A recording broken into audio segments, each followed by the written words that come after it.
Hello and welcome back to your favorite beta-based podcast.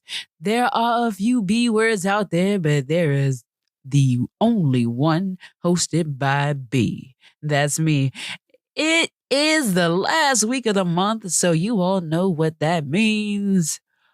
Book club time. Before I get into these pages, you know how we do. Let go.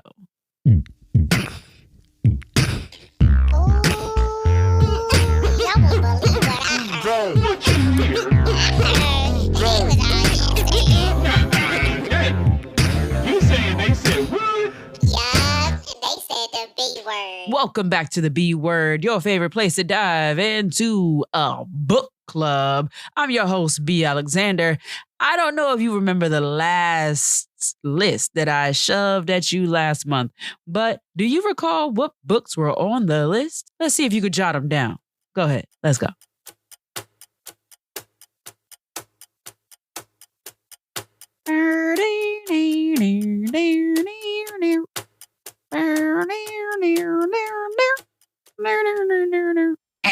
Okay. All right. Okay, time's up. Let's check your answers to see if you remember which books were on the list for February's reading. And we're going to go ahead and we're going to count as we go along because, you know, we're not only working on our literacy, but also, you know, our mathematical adeptness. That's not the words, but we're going to work with it anyway. All right, here we go. Number 1, Worthy by Jada Pinkett Smith. Number 2, Will by Will Smith. Number 3, Finding Me by Viola Davis. Number 4, Green Lights by Matthew McConaughey. Number 5, This Is Kind of an Epic Love Story by Kacen Callender. Number 6, Felix Ever After by Kacen Callender. And number 7, last but not least, we had Dr. Nicole LePera's How to Meet Yourself. Ooh, that was a hefty book list, wasn't it? It's all good, y'all. It's all good. I have a question for you. And how many of these books do you think I made it through this month? Anybody? Anybody? No? Well, let me help you out. It was a big fat 0. No, I'm just kidding. I made it through like 2 of these books, y'all. I mean, let's really dive into why that happened. After a very exhaustive examination into my own psyche, if you will, I needed a break from therapy with Dr. Nicole LePera. Okay, so I had to put our sessions on hold, at least for right now. Although I do have a friend that just told me to go back to therapy, so maybe I should pick up another one of their books. We'll see. We'll see. Mr. and Mrs. Smith, on the other hand, also didn't happen. I'm so sorry to let you know that I'm actually not prepared to do a deep dive into those books. And I also figured that my Blackity Black Love Month. Blackity black, black so black so black so black. Born to be black, love to be black, authentically black, creatively black. Ken so black, I'm black, I'm black, I'm black, we black.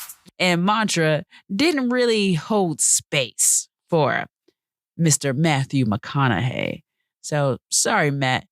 We're going to have to catch up with you next month or maybe the month after that. I don't know. We'll see. We'll see. This means that we've already dropped 4 and there was only 3 more to go from there. Here's who's left. Kacen Callender was on the list and on my radar, but unfortunately, how should I say this? I didn't quite make it to Felix Ever After. So I'm sorry, Kacen Callender. That book didn't make it this month.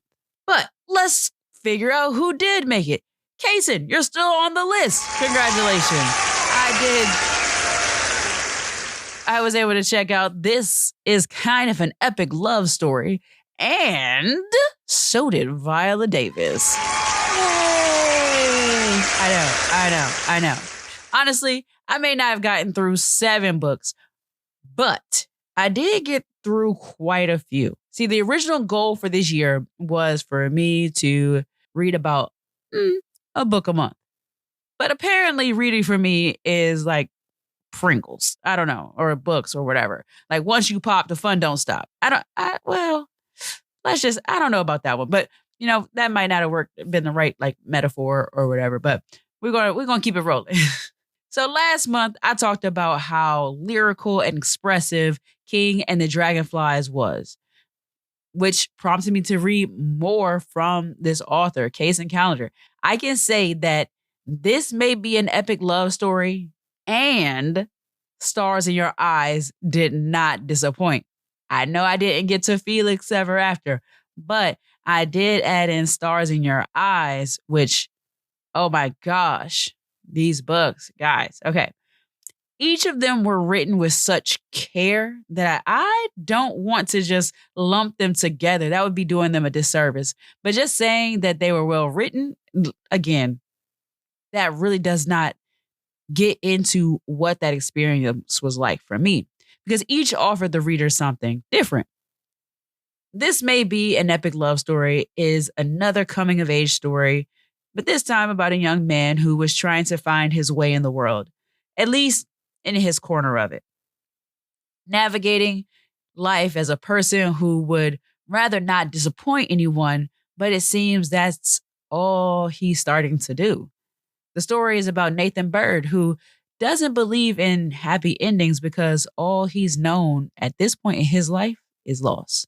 Now, I don't want to give too much of the story away. Don't want to get hit with that spoiler alert button.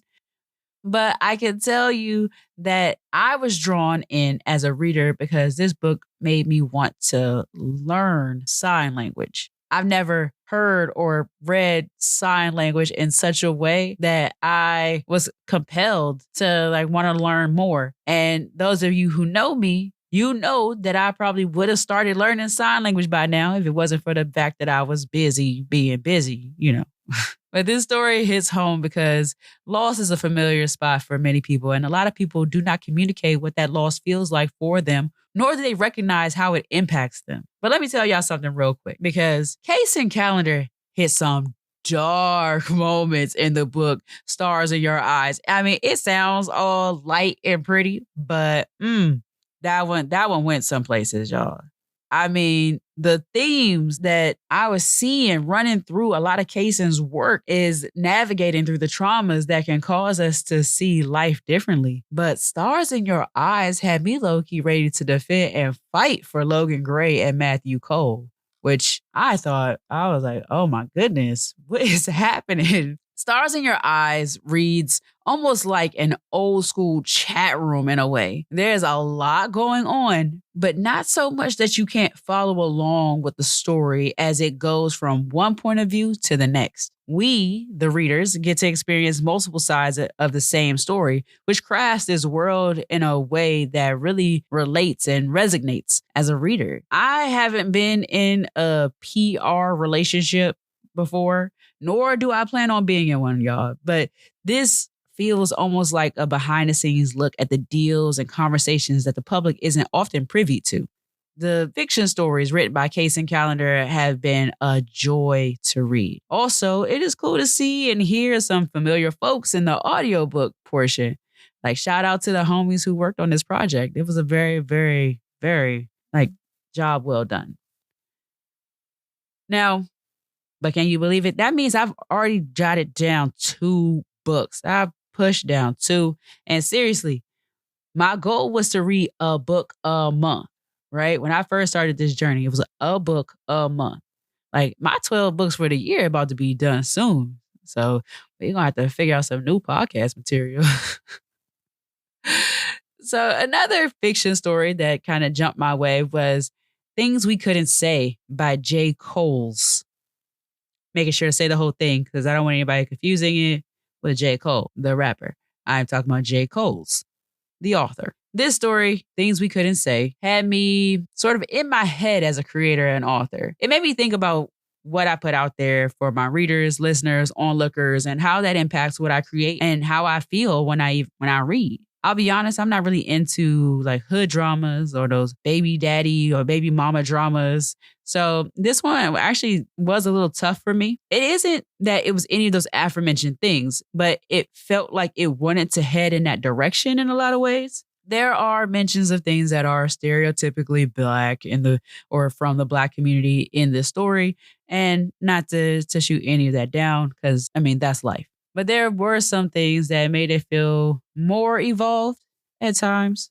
The way in which the character expressed himself, expressed his thoughts was beautiful. And so I'll be honest that the world that was painted for me as the reader in this story wasn't as vivid as it has been for other authors' work, but it was sculpted in a bit of a grittier way. Gentrification is mentioned and the impact it has on communities, which we all know about that, right?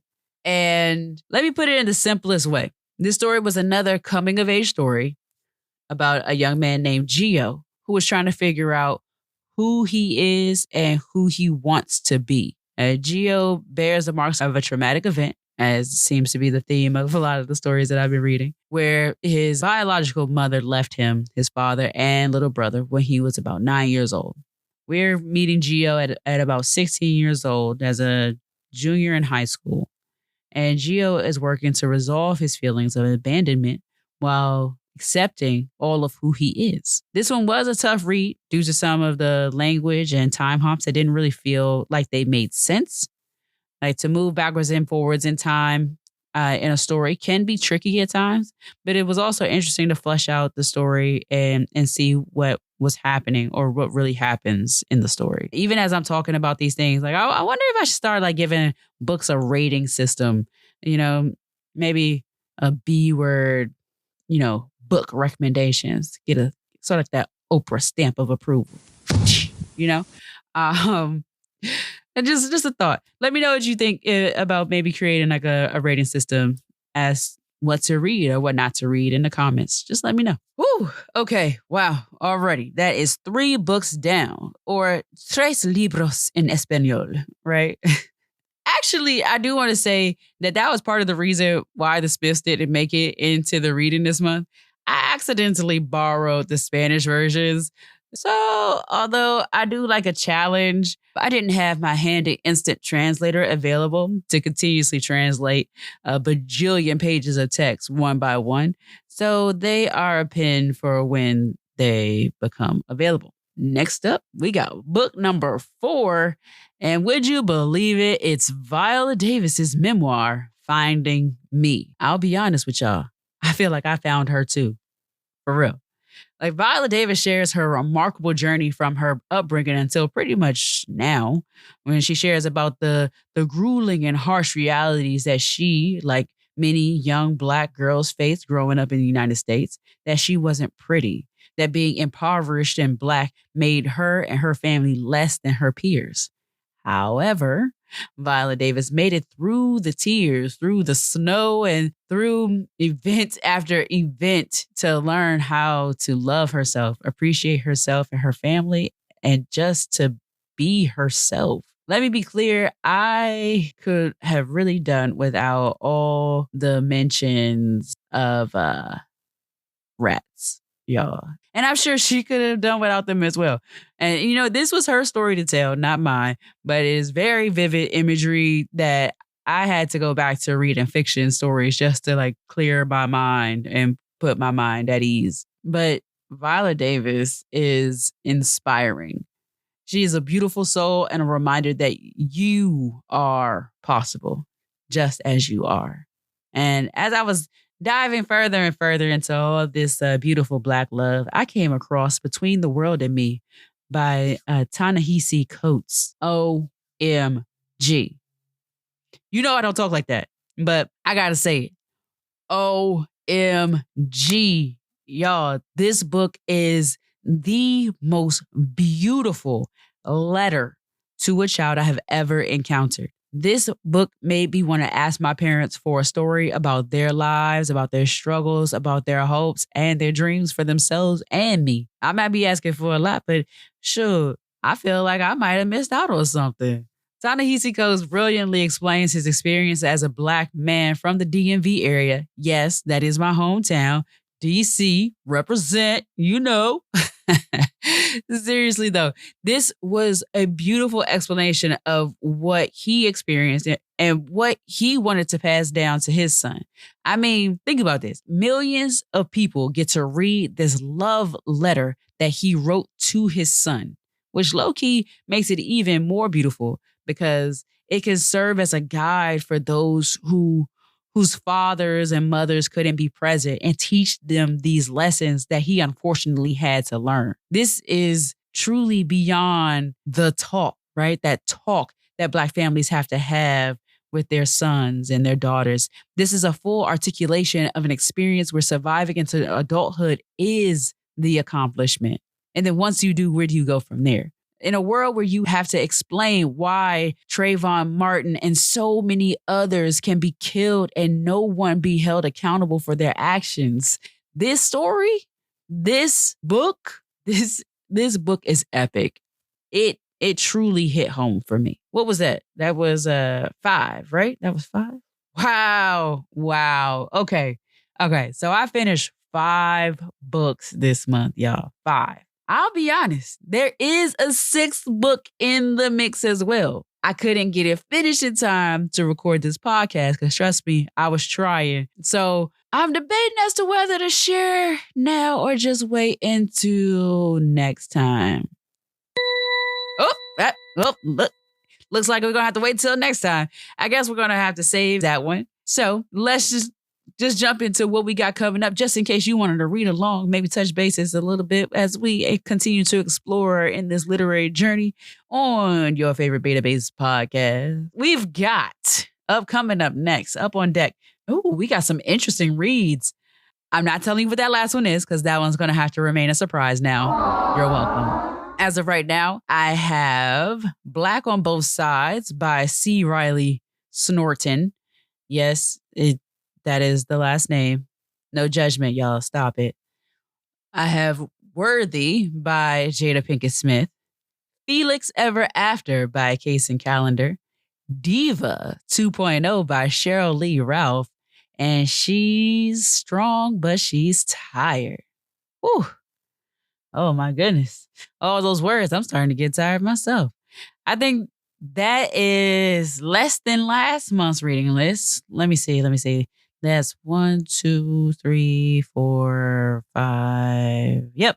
That is only 5 books. And we already crushed 5 in 1 month. So we definitely know it's possible. So maybe Matt will make a surprise appearance next month. Maybe he won't. We'll see. So let's just take a little break.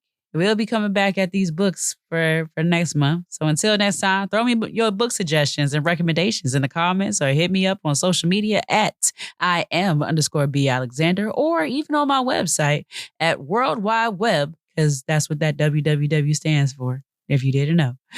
So www.imbalexander.com. Until next time, keep reading and exploring yourself and new worlds. Thanks again for joining me today for this week's episode of The B Word. I am B. Alexander. Until next time, please be your best advocate. Be kind to yourself and enjoy the journey to becoming your best self.